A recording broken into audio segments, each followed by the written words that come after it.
আয়নাগর গায়ে কাটা দেওয়ার মতো এক কালো কুঠুরি, যেখানে মানুষকে বছরের পর বছর নির্মম নির্যাতন করা হতো। বিশেষ করে রাজনৈতিক বন্দীদের কাছে এক ভয়ঙ্কর ত্রাস এবং বিভীষিকাময়ের জায়গার নাম আয়নাগর। আয়নাগর নামটা সুন্দর, মনে হতে পারে রূপকথার কোনো জায়গা, কিন্তু এই রূপকথার আড়ালে লুকিয়ে আছে গুম, অত্যাচার, বিনা বিচারে বছরের পর বছর আটকে রেখে নির্যাতনের এক ভয়ানক কাহিনী। বিগত শেখ হাসিনা স্বৈরাচারী সরকারের আমলে সাংবাদিক, রাজনৈতিক বিরোধী, সমাজকর্মী, আইনজীবী, শিক্ষার্থী, ব্যবসায়ী, সেনাকর্তা থেকে শুরু করে সাধারণ লোক পর্যন্ত এই আয়নাগরের বিভীষিকা নির্যাতনের শিকার হয়েছেন। অনেক মানুষকে গুম করে এ আয়নাগরে রাখা হতো। কথিত আছে, কোনো মানুষ আয়নাগরে গেলে স্বাভাবিক অথবা জীবিত অবস্থায় ফেরত পাওয়া যেত না।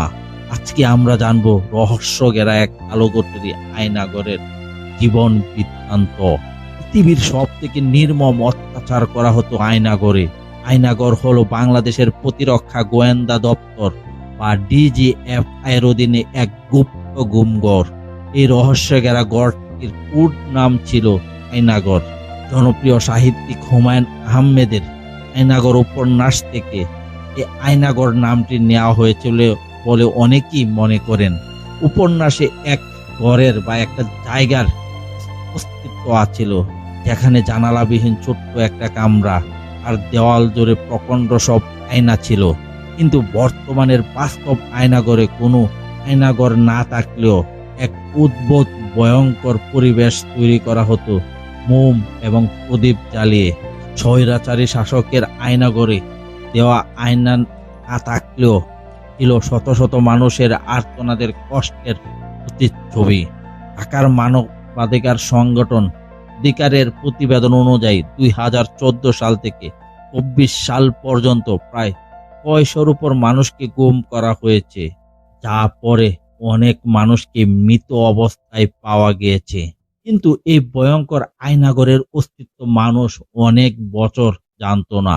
2022 সালে নেত্র নিউজ নামে সুইডেনের এক সংবাদ সংস্থা, ডয়চে ভেলে নামে এক জার্মান সংবাদ সংস্থা আলাদাভাবে বাংলাদেশের প্রতিরক্ষা বিভাগের প্রতিরক্ষার গোয়েন্দা দপ্তরে এই গোপন বন্দিশালার একটি প্রতিবেদন প্রকাশ করেন।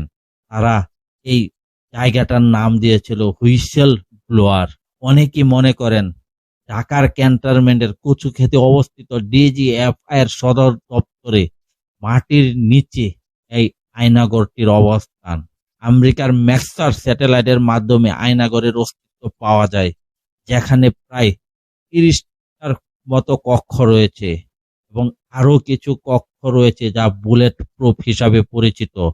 সেই কক্ষ থেকে কোনো শব্দ বাহিরে যেত না, ভিতরেও আসতো না। প্রতিটি কক্ষে বন্দীদের নির্মম নির্যাতন করা হতো, কান্নার শব্দ বাতাসে ভেসে যেত। অনেকেই মনে করেন সেই আয়নাগরে 2টা ভবন রয়েছে, যার একটি ভবনে 16টি কক্ষ, অন্য আরেকটা ভবনে 10টি কক্ষ। এই 2টা কক্ষে মিলে প্রায় 30 থেকে 50 জন গুম করা মানুষকে রাখা যেত। DGFI এর কাউন্টার টেররিজম ইন্টেলিজেন্স ব্যুরো এই জেল পরিচালনা করত। অনেকেই মনে করেন সরকারের একদম বিশ্বস্ত লোক দ্বারা এই আয়নাগরটি পরিচালিত হতো। আয়নাগরের তৈরির অস্তিত্ব প্রথম পাওয়া যায় নিরাপত্তা বিষয়ক উপদেষ্টার এক কাহিনী থেকে। মনে করা হতো আর মস্তিষ্ক থেকে এই আয়নাগরের উৎপত্তি, এখানে মানুষকে সন্ত্রাসবাদ অথবা জাতীয় নিরাপত্তার দোহাই দিয়ে বছরের পর বছর নির্যাতন করত। অনেক মানুষকে এই আয়নাগরে এনকাউন্টারে মেরে ফেলত, আবার অনেক মানুষকে বছরের পর বছর ধরে নির্মম নির্যাতন অত্যাচার করত। এক ভয়ঙ্কর পরিবেশ তৈরি হতো। তাদেরকে এই আয়নাগরে নিয়ে আসতো, তাদের কোনো তথ্যই পাওয়া যেত না। চক্ষুর আড়ালে ছিল ভয়ঙ্কর আয়নাগরের কর্মকাণ্ড। আবার অনেকেই মনে করেন বাংলাদেশে শুধু এক আয়নাগরের অস্তিত্ব নাই, 20 থেকে 25টি গোপন গুমখানা অথবা আয়নাগরের অস্তিত্ব বাংলাদেশে আছে, যেগুলো এখনো মানুষের অজানার বাহিরে রয়ে গেছে।